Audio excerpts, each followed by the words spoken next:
Hizmet kılan deli kişiler kaldı. Şu yerde oturanlar ben toluk düşünüyorum. Şu yerge hizmet kılarken şularla esker ben bilen şular. Daha şu reyimde de olmasa rahmat da vaktan çok koyunca reyimlerinde. Gören vasık kılvatsa da priznavat etmeyi, şu bolluğunda başka olatıyla degenler de bilir. Bu mektep kurper. Aynen mektep kurper. Şu vatasınlar özüncenle bu bir coğrafı bilimde olan da çok biznesmen denemez. O şöyle oldu. Adam niyet kılsa da iş kaşat geldi. Çok stadyon kurup verdi. Kılmagan işi yok da buna ellerim demasında oşal özgönge eme bayanda emeler jasap verdi. Basseyn. Şu oştuğum özgönüm tuğandarım gölde görmeye kalmasında şu gölde bu невозможно da hiç kanday akıl jetmey tuğanday oldu. 4700 somdan oşto Jallat'tan Batkent'ten adamlar da gelip kayra jetkirip yürür şu oşol akşamından bu 5 günde bağ battı. Oşol içinde vardı. Bağ tereken rahmat degen kişini ukmadım bırak. Ayağıyla adam oşonday olup kalıpızda. Adamların da psikolojisi şunca buzultu müthişakçı olacaktı. Gönekö karapayım gedey mıtodu. Tigenin buraya sol çıkardı. Müzde cevetiken Bürögede cedirmeydiken buna akıllı tetirleyen yanılara. Bu cevet eken, bürögede cedirmeydiken, azamat eken, demeydiken. O düşünmekte de meyesini çargaylanıp kalgan, anlarız kız cevatkan kişini makta atmıyor. O şöyle evge kızmak kılatkanda, böyle bilmeksen gel, görmeksen salıp koyup, kalpeyle lürttü, jetken şeyine jet kaptırırsa, o şonda ejiklerin biri bu. İşte şunday bir ulu işler cesadı. Jönökler prastoy görsöktü de çoğu filafı Sofyan'ı bilmeyle eline misal için uçurgele ayta turan var balda bar arasında. İşte bütün de ошондой поколение аркылуу жинаган өтүп алдык да. Мисалы кече жакында бир инебиздин баласы эме болуп ушу Индияга барып дарыланыш керек экен 5 миллион сом акча сурап келди.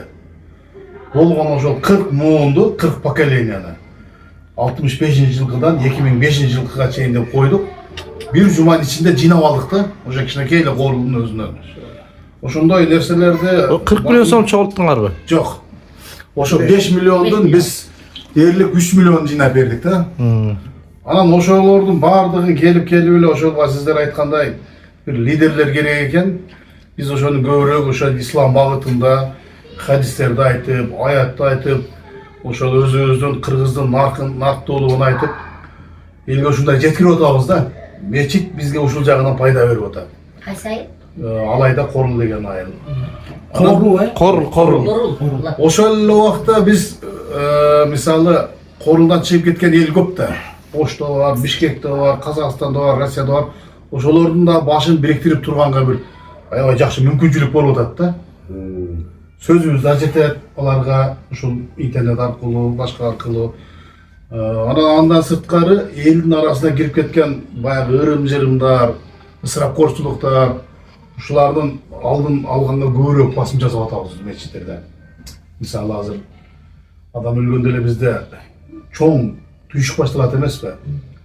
Ушулардын алдын алып, анан ошондой Оз ачардагы ысырапкерчилик, Куран окуткандагы ысырапкерчилик, тойлордогу ысырапкерчилик, ушулардын алдын алып мечитте жеткиргенге жана экинчиден жанагы пайгамбарыбыздын убагында пайгамбарыбызды биринчи кембагалдар, анан жаштар ээрчиген да. Ошондой эле биз жаштардын арасында ушул демилгелерди көтөрүп динди жеткирсек, кыйламдай мөмөлүү болуп атат да.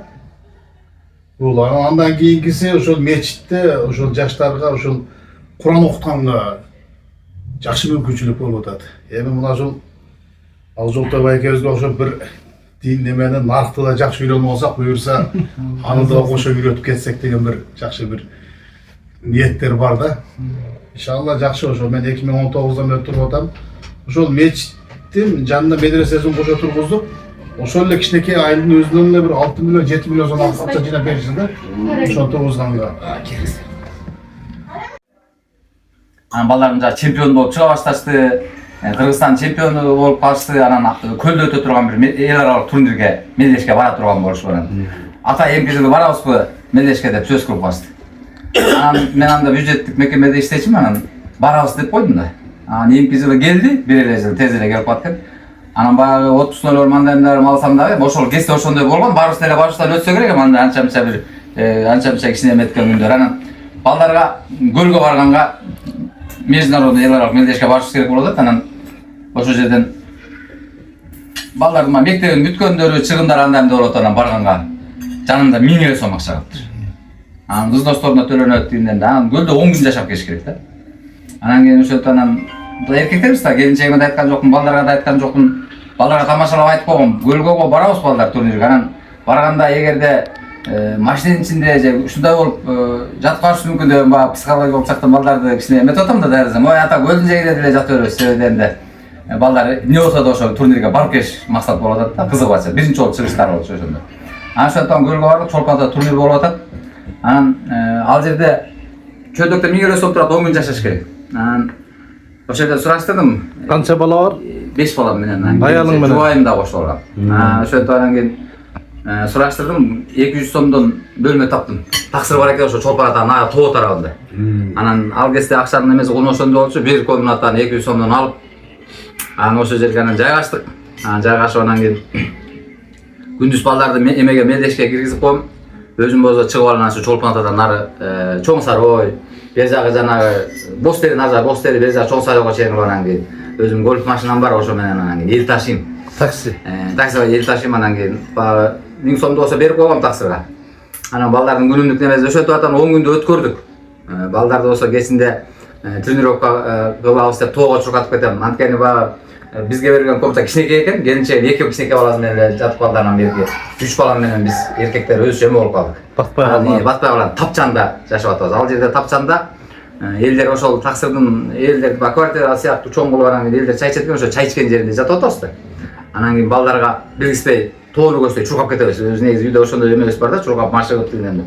Анан кийин баягы Тапчандагылар эс алып комнатага киргенден анан жаткандан кийин анан ошо Тапчанга жатып алабыз. Эртең менен эрте туруп кетебиз. Анткени эртең менен туруп алар тамактанганча тоскоолдук жаратпаш керек.